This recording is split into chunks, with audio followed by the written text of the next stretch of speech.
Fourth year chapter number 4 Keynes का अमूमी नज़रिया रोज़गार और आमदनी। केन्स ने क्लासिकल्स के बाद जो है वो अपना नज़रिया पेश किया। क्लासिकल्स पे तनकीद करने के बाद वो अपना नज़रिया पेश करता है, जिसके कुछ अजम्पशंस आप लोग पहले देखेंगे, मफरूज़ात देखेंगे। सबसे पहले है कि मईशत जो है वो दो शोबी होगी। दो शोबी मईशत से मुराद है कि गवर्नमेंट की इंटरवेंशन इसमें नहीं होगी।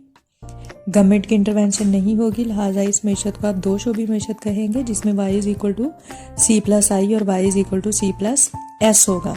ये दो शोबी मईशत है। सेकंड है कि अरसा कलील का मॉडल है, ये शॉर्ट रन का मॉडल है, इसमें अरसा तवील की बात हरगिज़ नहीं की जाएगी। और थर्ड वन है कि सर्फ यानी कि सी के दो अज्जा होंगे, सी नॉट जिसको आप खुद इख्तियार सर्फी अखराजात कहते हैं, जो कि आपकी आमदनी से मुतासर नहीं होते, जबकि सी वाई ऐसे अखराजात हैं जो कि आपकी आमदनी से मुतासर होते हैं और इसको आप तरगीब याफ्ता कहते हैं। इसकी इक्वेशन बनती है C is equal to capital C naught plus small C Y. इसी तरह बचतों के यानी कि एस के दो अज्जा होंगे, एक माइनस एस नॉट जिसको आप खुद इख्तियार बचतें कहेंगे जो कि माइनस में होगी, और स्मॉल एस वाई जिसको आप तरगीब याफ्ता बचतें कहेंगे, और इसकी इक्वेशन बनेगी S is equal to minus S not plus small S Y. इसी तरह फिफ्थ नंबर पे है कि सरमायाकारी से मुराद जो है हमेशा हमेशा इसके मॉडल में खुद इख्तियार सरमायाकारी होगी, यानी I is equal to I naught, ऐसी सरमायाकारी जो कि आमदनी से मुतासिर नहीं होती। खुद इख्तियार सर्फ वो होता है, कंजम्पशन वो होता है जिसमें आमदनी से जो मुतासिर नहीं होता। इसी तरह खुद इख्तियार बचतें सेविंग वो होती हैं जो आमदनी से मुतासिर नहीं होती। इसी तरह जो खुद इख्तियार सरमायाकारी है वो आमदनी या शरासूद किसी से मुतासिर नहीं होती।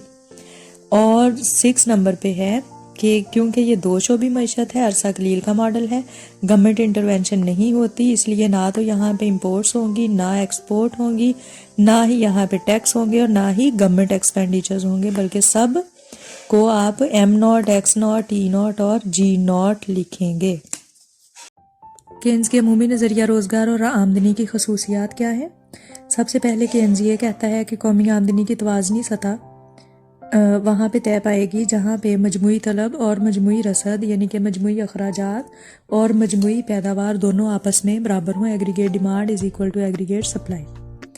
फिर सेकंड नंबर पे वो ये कहता है कि लाजमी नहीं है जहाँ पे मईशत की तवाज़नी सतह होगी वहाँ पे मुकम्मल रोज़गार भी हो, बल्कि मईशत को जो तवाज़ुन है वो मुकम्मल रोज़गार की सतह पर भी हो सकता है, मुकम्मल रोज़गार की सतह से ऊपर भी और मुकम्मल रोज़गार की सतह से नीचे भी हो सकता है।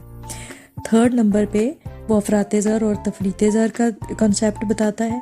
वो ये कहता है कि अगर मुकम्मल रोज़गार की सतह पर जो एग्रीगेट डिमांड है वो एग्रीगेट सप्लाई से ज़्यादा हो जाए तो वहाँ पर क्या होगा, तलब मजमुई तलब क्योंकि ज़्यादा हो गई है, मजमुई रसद कम हो गई है, तो इसकी वजह से कहता है कि अशिया और खिदमात की ज़ाहिर सी बात है तलब बढ़ जाएगी, तलब बढ़ने से कीमतें बढ़ जाएंगी, आजरीन के मुनाफा बढ़ जाएंगे, सरमायाकारी को बढ़ा दिया जाएगा, मईशत की आमदनी में इजाफा हो जाएगा और मईशत को तवाज़ुन मुकम्मल रोज़गार के ऊपर होगा।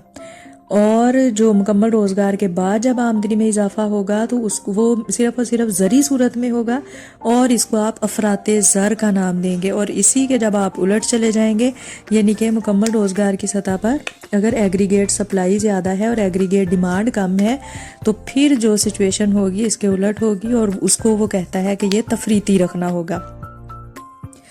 फिर मौसर तलब का कॉन्सेप्ट पेश करता है केन्स, अफेक्टिव डिमांड का कॉन्सेप्ट पेश करता है। केन्स ये कहता है कि जो इफ़ेक्टिव डिमांड है वो किसी मुल्क की आमदनी, किसी मुल्क के अखराजात या फिर मजमुई पैदावार को कहते हैं मौसर तलब। तो केन्स कहता है कि अगर मईशत में जो मौसर तलब की सतह है वो बुलंद होगी तो वहाँ पर रोज़गार और पैदावार की सतह भी बुलंद होगी, और अगर मौसर तलब की सतह पस्त होगी तो आमदनी और रोज़गार की सतह भी पस्त होगी।